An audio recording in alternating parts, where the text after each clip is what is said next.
Nyokap bokap sering beli emas. Dan kalau ditanya untuk apa gunanya, mereka selalu bilang selalu untuk investasi. Nyokap selalu bilang emas harganya naik terus. Kalau ada duit, lebih baik beli emas atau dolar. Dulu gue juga nabung emas. Sampai nggak sengaja gue baca buku ini, dan pikiran gue seperti disinari cahaya dari surga. Jika lu riset lebih dalam, lu bisa lihat di diagram ini, harga emas malahan turun dari tahun 2013 dan stagnan sampai tahun 2018. Jadi, untung nggak sih pegang emas? Tergantung. Selamat datang di channel 321 Mulai. Channel ini meringkas buku-buku yang telah gue baca. Video kali ini adalah 5 bungkus ilmu yang gue dapat dari buku The Little Book of Commodity Investing karya John Stevenson. Jika kalian suka dengan video ini nantinya, jangan lupa langsung di like. Tanpa banyak ngomong lagi, 3, 2, 1, mulai. Bungkusan pertama adalah memahami komoditas. Barang komoditas adalah barang yang bisa diperdagangkan untuk mendapat keuntungan. Contohnya berupa benda niaga, hasil bumi, dan kerajinan yang bisa diperdagangkan. Secara umum, barang komoditas dibagi menjadi 4 jenis, yaitu pertama, komoditas logam. Contohnya emas, perak, platinum, uranium, nikel, tembaga, seng, biji besi, dan lain-lain. Kedua, komoditas pertanian. Contohnya beras, gandum, jagung, kelapa sawit, karet, kopi, kedelai, dan lain-lain. Ketiga, komoditas peternakan. Contohnya daging, susu, keju, dan lain-lain lagi. Keempat, komoditas energi. Contohnya seperti minyak bumi, gas, batu bara, dan lain-lain. Layaknya saham yang punya bursa saham, komoditas juga mempunyai bursa komoditas. Mungkin udah sering dengar orang ngebahas tentang saham, obligasi, properti, tapi gue jamin lu jarang dengar orang ngebahas tentang komoditas. Kenapa? Karena harga dari komoditas ini sangat berfluktuatif dan sangat sulit untuk dinilai. Butuh orang yang ahli di bidangnya dan gak banyak ekspertis di bidang komoditas. Komoditas bisa juga menjadi investasi dan digunakan sebagai diversifikasi investasi kita. Biasanya ketika harga saham dan obligasi turun dan inflasi terindikasi naik terus, harga komoditas cenderung untuk naik.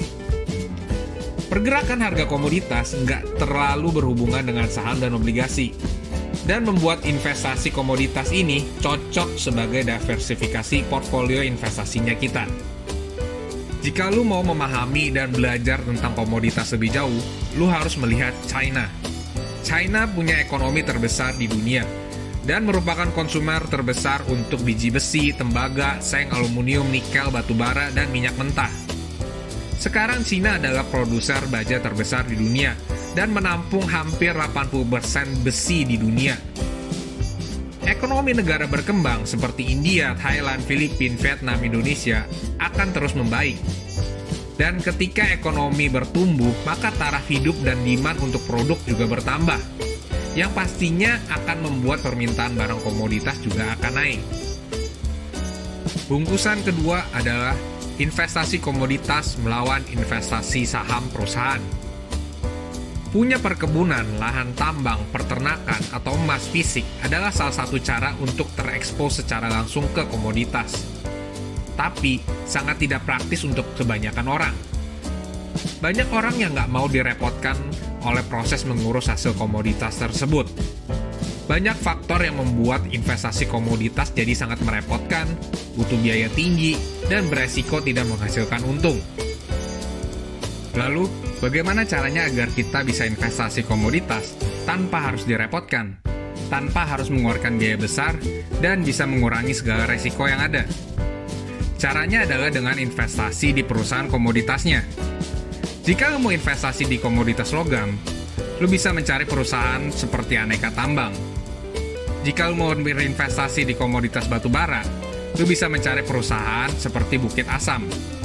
Komoditas kelapa sawit, lo bisa mencari perusahaan seperti Astral Argo Lestari. Kenapa lebih baik investasi di perusahaan komoditasnya? Simpel jawabannya, karena mereka sudah mempunyai ekspertis di bidangnya. Bungkusan ketiga adalah komoditas logam. Logam merupakan bagian terpenting dalam hidup keseharian manusia. Dari handphone, makanan kaleng, komputer, mobil, dan aksesoris pakaian, semua mengandung unsur logam.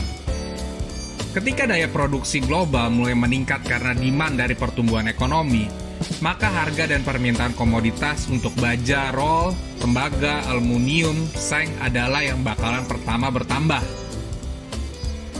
Pada masa krisis ekonomi, banyak perusahaan tambang yang tutup karena berkurangnya permintaan logam yang disebabkan berkurangnya konsumsi pada produk konsumer.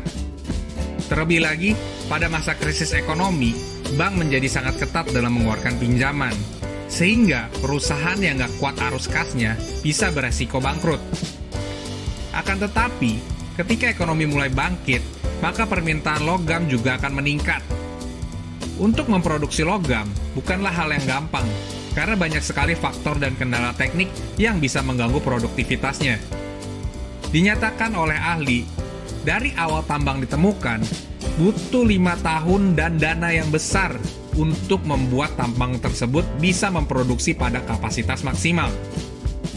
Ada fakta menarik. Cina merupakan negara yang banyak mengkonsumsi komoditas sejak tahun 2000.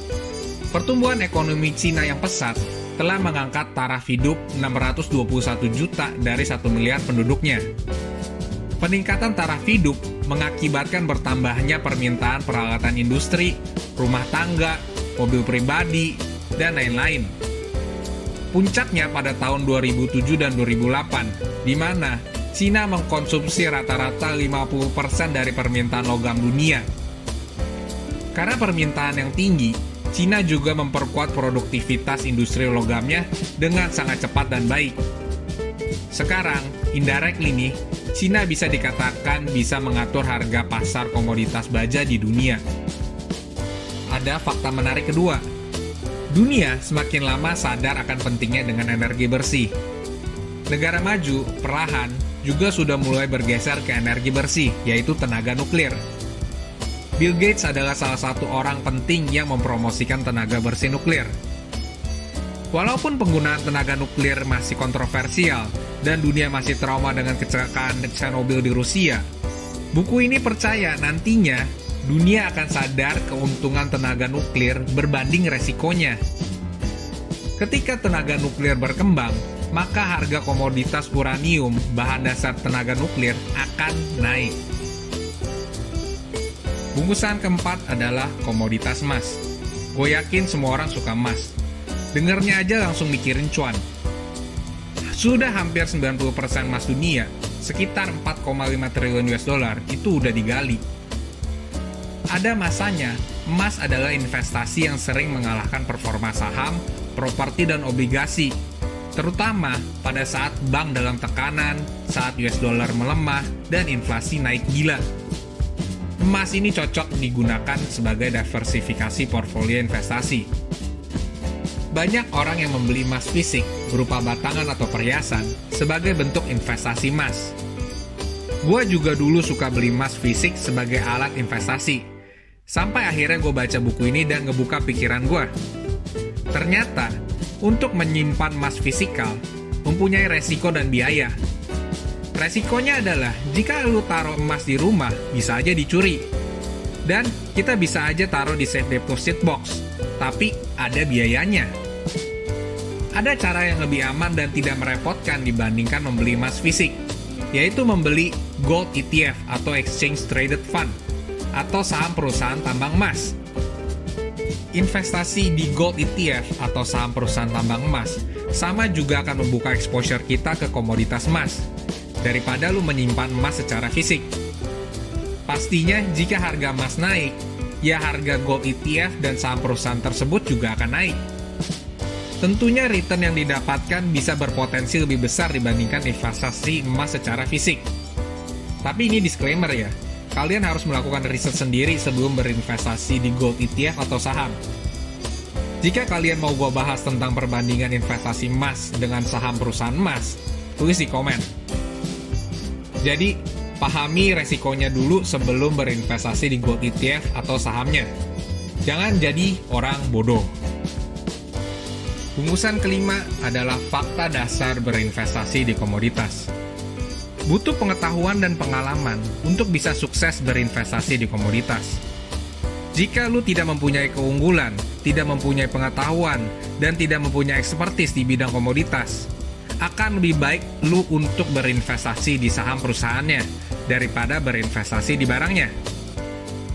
Harga dan demand komoditas meningkat ketika ekonomi dunia membaik, di mana konsumer punya pendapatan lebih untuk membeli mobil atau peralatan yang bisa meningkatkan taraf hidup mereka. Cina dan India adalah ekonomi besar yang patut kita sorot karena populasi penduduknya yang tinggi. Peningkatan pendapatan per kapita penduduk di dua negara ini akan memicu pergerakan harga komoditas. Untuk disclaimer, video ini dibuat untuk merangkum intisarinya aja. Beberapa detail harus gue lewatin dan sesuaikan untuk keperluan penjelasan yang singkat dan padat dalam video ini. Gue sangat menyarankan lu untuk membeli buku aslinya di toko buku kesayangan dan membaca sendiri untuk lebih detailnya. Gue tutup 5 bungkus ilmu The Little Book of Commodity Investing. Jika kalian suka dan merasa video ini bermanfaat, langsung di like, share, komen, dan subscribe. Dengan mengklik tombol like untuk video ini, lu telah membantu algoritma YouTube sehingga video ini mudah ditemukan orang lain. Dan pastinya juga membantu channel ini untuk tetap termotivasi.